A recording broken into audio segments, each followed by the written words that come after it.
पिछले 20 सालों से नीतीश कुमार बिहार की राजनीति की धूड़ी बने हुए हैं, लेकिन आज मैं आपको बताने वाला हूं उन 4 कारणों के बारे में जिसकी वजह से नीतीश कुमार का करियर जो है वो खत्म होने वाला है और इसके संकेत भी मिलने शुरू हो गए हैं। आखिरकार वो कौन से 4 कारण हैं, क्यों नीतीश कुमार का करियर खत्म होने वाला है, ये सब कुछ आपको विस्तार पूर्वक बताऊंगा। लेकिन उससे पहले मेरा परिचय जान लीजिए। मेरा नाम है रजत और आप जनता जंक्शन देख रहे हैं। आखिरकार नीतीश कुमार जो कि पिछले 20 सालों से लगभग बिहार की राजनीति की धूड़ी बने हुए हैं, और नीतीश कुमार के बारे में ऐसा कहा जाता है कि नीतीश कुमार हैं तो बिहार में कोई और नहीं आ सकता। लेकिन अब नीतीश कुमार का जो खेल है वो समाप्त होने वाला है, क्योंकि हर बार ये खेला करके खुद को बचा लेते हैं, लेकिन इस बार कोई खेला इनके काम नहीं आने वाला। इन 4 कारणों से आप समझ जाइएगा कि आखिरकार नीतीश कुमार कितना खेल करेंगे, और अगर खेल करेंगे भी तो इनका सारा खेला जो है वो विफल हो जाएगा।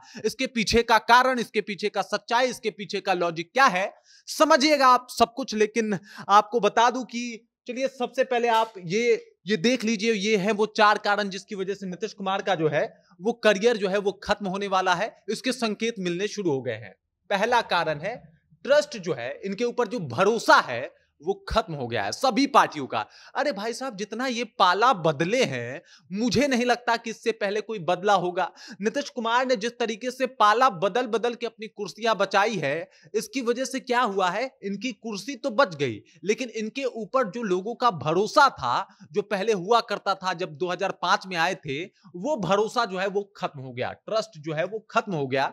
अब देख लीजिए, जब 2005 में आए थे किस तरीके से इनके नाम की आंधी जो है वो देखने को मिली थी। 2010 में भी इनका भरोसा इतना तगड़ा था क्योंकि लोगों ने इनके ऊपर उस तरीके से भरोसा जताया, और 2010 में तो ये रिकॉर्ड वोट से जीते थे। लेकिन अब हुआ क्या कि जिस तरीके से ये पाला बदले, फिर 2014 में इनकी जो मनोस्थिति हुई, उसके बाद 2015 में ये आरजेडी के साथ चले जाते हैं, फिर आरजेडी के साथ चुनाव जीतते हैं, फिर बीजेपी में जाके मिल जाते हैं, फिर बीजेपी के साथ चुनाव जीतते हैं और फिर आरजेडी में चले जाते हैं। तो ये जो इन्होंने किया, तो इससे सिर्फ ना कि पार्टी मतलब बीजेपी और ना आरजेडी, सिर्फ इन्हीं का ट्रस्ट खत्म नहीं हुआ, बल्कि जनता का भी ट्रस्ट जो है वो खत्म हो गया। इस बात को लेके भी जनता का ट्रस्ट खत्म हो गया कि अब ये जो विकास पुरुष हैं कुछ बिहार में विकास करेंगे, क्योंकि इनको अब सिर्फ अपनी कुर्सी बचानी है, और इस बात को बिहार की जनता जो है वो भली भांति समझने लगी। हालांकि लोकसभा का चुनाव हुआ और उसमें जो भी इनकी सीटें आई, उसमें सिर्फ इनका हाथ नहीं है, वजह प्रधानमंत्री नरेंद्र मोदी भी थे। और इस बार जो होगा, इनका करियर जो है वो समापन की तरफ बढ़ रहा है, और सबसे बड़ा वजह है कि बाकी पार्टियां और जनता के बीच इनका जो विश्वास है, जिसके लिए नीतीश कुमार जाने जाते थे, वो सब कुछ अब खत्म हो रहा है। चलिए बिना देरी किए दूसरे रीजन पे भी आ जाते हैं। दूसरा रीजन है शराबबंदी। शराबबंदी को लेकर इनका हट। भाई साहब, शराबबंदी के लिए जो हट ठान के ये बैठे हैं कि ना ना, हमने तो बिहार में जो है ना एकदम बाहर ला दिया है, मतलब बिहार को तो एकदम पूछिए मत, मैंने क्या ही बना दिया है, यहां तो शराब बिकता ही नहीं है। लेकिन अगर इसकी जमीनी हकीकत देखिएगा तो बिहार में शराब बैन है, सिर्फ नीतीश कुमार के नोटबुक में। अगर आप जमीनी स्तर पे जाके देखिएगा तो शराब की धड़ल्ले से बिक्री हो रही है। आज ही मैंने एक खबर किया जहां पे ये पता चला कि 135 कार्टन शराब जो है वो सरकारी भवन से जो है वो उत्पाद की टीम जो है वो अपने कब्जे में लेती है। तो ये बात बताता है कि बहुत आसानी से शराब मिल रहे हैं।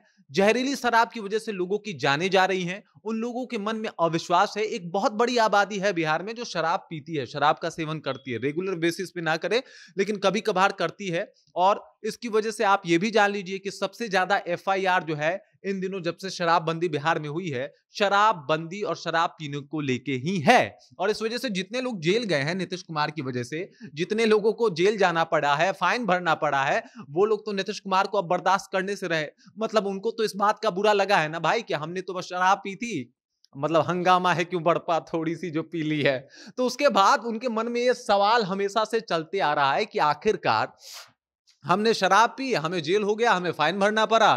तो एक अविश्वास फिर से मन में उठा कि भाई नीतीश कुमार ने अगर शराबबंदी नहीं किया होता तो शायद आज ये स्थिति नहीं होती। और इस वजह से शराबबंदी अगर आप ठीक से लागू भी करवा पाते तो एक बात होती, आप वाकई बिहार में शराब बंद करवा पाते तो भी एक बात होती। लेकिन बिहार में शराब बंद नहीं हुआ, आप बच्चों की तरह जिद ठान के बैठे कि ना ना हम तो करवाइए के मानेंगे, मतलब एकदम पूरा माहौल बना के बैठे हुए हैं। तो इस वजह से हुआ क्या है कि आपके हठ को लोग समझ गया है कि आपका हठ बिहार से भी बड़ा हो गया है, और दारूबंदी उसका सबसे शुद्ध और सटीक उदाहरण है। और दारूबंदी जो है आपके लिए एक एक होता है ना कि गले का फांस बन जाना, वो बन चुका है। मतलब आप ना अब उसे निगल सकते हैं ना उगल सकते हैं, ऐसी स्थिति आपकी हो गई है। दारूबंदी को ना आप हटा पा रहे हैं क्योंकि एक और वोट तबका है जो आपसे नाराज हो जाएगा, और दारूबंदी अगर आप नहीं हटा पा रहे हैं तो इसकी वजह से एक और तबका है जो नाराज पहले से ही बैठा हुआ है। तो इसका असर अब धीरे धीरे पड़ता है ना।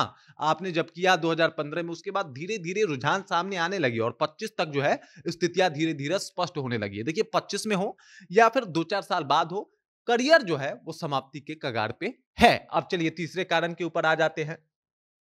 आप याद कीजिए 2005 में जब नीतीश कुमार अपने पार्टी को लीड कर रहे थे, तब क्या स्थिति थी उस वक्त, जेडीयू किस तरीके से काम कर रहा था। आपको याद होगा नीतीश कुमार की पार्टी सबसे ज्यादा डिसिप्लिन, सबसे ज्यादा एक तरीके से कहा जाए तो डिसिप्लिन के साथ काम करती थी। जो नीतीश कुमार कह देते थे वही होता था। लेकिन अब स्थिति यह है कि नीतीश कुमार के पार्टी में सभी को नीतीश कुमार का उत्तराधिकारी बनना है। सब लोग ये चाहते हैं कि नीतीश कुमार के बाद कौन, मतलब उनके बाद कौन। तो सब लोग यही एक सुर में कह रहे हैं, मैं नहीं तो कौन बे। चाहे लल्लन सिंह हो, चाहे और जो ये आपके ये नेताजी हूं, मतलब सब लोग का एक यही बात है कि भाई मैं ही हूं जो नीतीश कुमार के बाद पार्टी को संभालूंगा। और इस बात को लेके वो लोग हमेशा से इस बात की अपील भी कर रहे हैं। और इस वजह से जो है कहीं ना कहीं नीतीश कुमार की मुश्किलें बढ़ती जा रही है। लल्लन सिंह कह रहे हैं वक्फ बोर्ड का फैसला बहुत अच्छा है, तब तक एक और नेता कह दे रहा है आके कि ना ना ये तो बहुत घटिया काम हो रहा है। मतलब इन्हीं के पार्टी के कई सुर हैं, हर एक नेता अपने अपने बात को कह रहे हैं। उधर जाके ये मिल रहे हैं अनंत सिंह से, और उधर एक नेताजी का बयान आ रहा है कि भूमिहारों ने दगाबाजी की है। अब बताइए, इस तरीके का जब से माहौल बना हुआ है तो पार्टी तो छत विछत हो ही गई है ना। पार्टी में तो बिखराव जो है वो साफ तौर पे दिखाई दे ही रहा है। और इस वजह से जो है एक ये बहुत बड़ा रीजन है जिसकी वजह से इनकी पार्टी, इनकी सरकार और इनका करियर सब कुछ खतरे में आ गया है। मतलब डिसिप्लिन जो है वो एकदम से खत्म हो गया है इस पार्टी में। और डिसिप्लिन का खत्म होना मतलब पार्टी का पतन होना। इतिहास उठा के देख लीजिएगा, जिस जिस पार्टी का डिसिप्लिन खत्म हुआ वो पार्टी जो है अब एक ताबूत में बंद हो गई है। मतलब उसका अब कोई कुछ बचा नहीं है। और ऐसी स्थिति अब जेडीयू की भी दिख रही है, जहां पे हर एक नेता के अपने अपने सुर हैं और हर एक नेता अपने अपने बयानों के लिए जाना जा रहा है। नीतीश कुमार जो कुछ और कह रहे हैं, लल्लन सिंह कुछ और कह रहे हैं, बाकी के नेता लोग जो हैं वो कुछ और कह रहे हैं। और ये बात इस बात का सबूत है कि नीतीश कुमार का करियर जो है ये लोग खत्म करके ही दम लेंगे। और चौथा और सबसे वाजिब वजह जान लीजिए, बूढ़े हो चुके हैं भाई। मतलब आप देख लीजिए आजकल जो ये मीटिंग लेते हैं, जाके भाषण देते हैं, कई बार भाषण देते देते बात भूल जाते हैं। आपने लोकसभा के दौरान देखा होगा 400 पार कराते कराते कभी कभी 4000 पार करवा देते हैं। तो इस तरीके का इनका भाषण होने लगा है। और पिछले कुछ सालों में आपने देखा होगा नीतीश कुमार के भाषण जो हैं वो बदल गए हैं। नीतीश कुमार की बातचीत जो है वो बदल गई है। नीतीश कुमार की दिनचर्या जो है वो बदल गई है। बहुत एनर्जेटिक पर्सनैलिटी थे, बहुत शानदार काम करते थे, लेकिन उम्र एक ऐसा सच है मतलब जिसे हर किसी को कबूल करना पड़ता है एक वक्त पे। और नीतीश कुमार को भी ये बात कबूल करना चाहिए कि अब रिटायर्ड प्लान तो इनको करना ही चाहिए कि भाई अब उम्र हो चुका है।